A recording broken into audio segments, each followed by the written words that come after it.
Hello दोस्तों, आज हम एक नए टॉपिक पर बात करेंगे। ज़रा सोचिए कि आप कोई काम करने जा रहे हैं, कोई कार्य करने जा रहे हैं।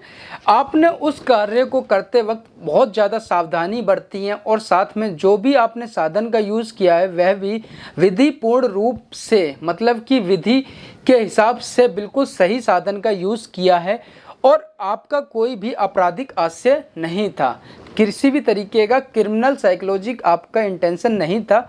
और फिर भी आपके साथ दुर्भाग्य से आकस्मिक रूप से कोई ऐसी घटना घट जाए जिससे कोई अन्य व्यक्ति या कोई भी व्यक्ति या सामने वाला व्यक्ति जिसे आप जानते हो या ना जानते हो वो व्यक्ति चोटिल हो जाए या फिर उस व्यक्ति की मौत हो जाए, तो ऐसे में आपके साथ क्या होगा?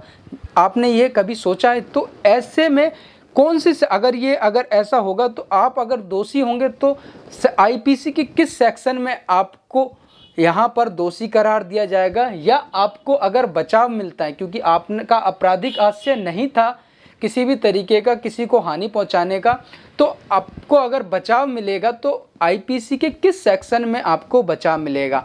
हाँ दोस्तों, तो आज हम बात कर रहे हैं section 80 IPC Indian penal code के बारे में। सेक्शन 80 आपको बताता है कि कोई भी ऐसा कार्य अपराध नहीं है जिसमें आपराधिक आशय के बिना विधिपूर्ण रूप से कार्य करने और विधिपूर्ण साधनों का यूज करने के उपरांत आकस्मिक रूप से या किसी भी ऐसे हादसे से, ऐसे कोई भी जो आपके दुर्भाग्य से ऐसा कोई हादसा होता है तो आपको उस अपराध में आपको बचाव मिलेगा। आई होप आपको समझ में आ रहा होगा। मैं आपको एक एग्जांपल देता हूं, जैसे कि मान लीजिए कि आप मान लीजिए कि जैसे रोहित एक व्यक्ति है जो कि अपने बगीचे के पेड़ की टहनियों को काटने के लिए ऊपर चढ़ा, पेड़ पर चढ़ा। उसके पास कुल्हाड़ी है। कुल्हाड़ी को किसी भी तरीके से अभी तक विधि में अवैध नहीं बताया गया है। किसानों के घर पर कुल्हाड़ी रहती है, तो लेकर गया ऊपर और वो अपनी टहनियाँ काटने लगा।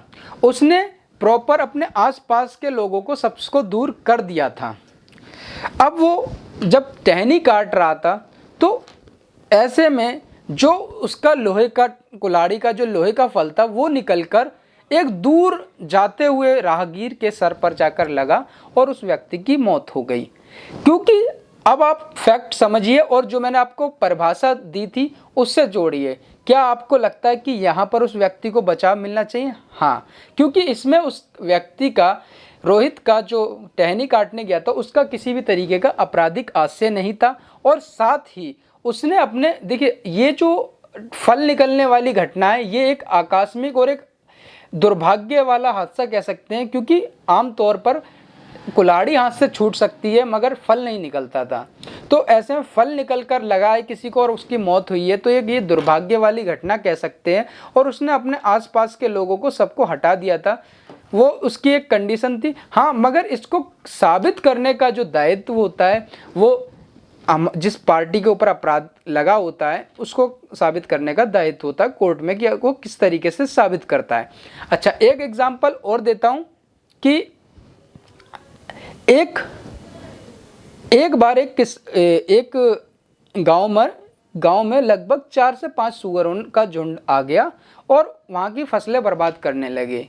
तो वहां पर 4-5 लोगों की एक टीम बनी जो उन सुअरों को मारने के लिए तैयार हुई। ठीक है, और 5 लोगों की टीम बुलाई गई या तैयार हुई, वो उन सुअरों को मारने के लिए तैयार हुए। ठीक है, सभी के पास बंदूक थी और वो सुअरों का पीछा कर रहे थे। ऐसे में एक बड़ा सुअर उनके सामने से निकला। ठीक है, और एक जो 5 सदस्य थे उसमें से एक ने उस पर गोली चलाई। गोली सुअर को ना लगकर पार्टी के 5 एक सदस्य को जाकर लग गई और उसकी मौत हो गई। अब मैंने जो आपको परिभाषा बताई थी इस केस से जोड़कर देखिए, क्या यहाँ पर ये बचाव मिलना चाहिए?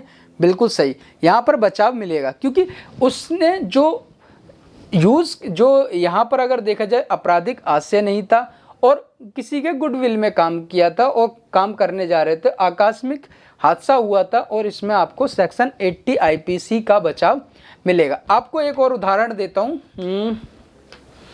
कि एक बार क्या हुआ कि एक रोहित नाम का व्यक्ति था, उसने एक बंदूक ली और बंदूक में वो लोडेड थी या नहीं थी उसे रोहित को नहीं पता था, और उसने सामने वाले दोस्त के ऊपर तान के चला दी। आकस्मिक उसमें बंदूक की गोली थी और उससे लग गई। क्या यहाँ पर इसे बचाव मिलना चाहिए?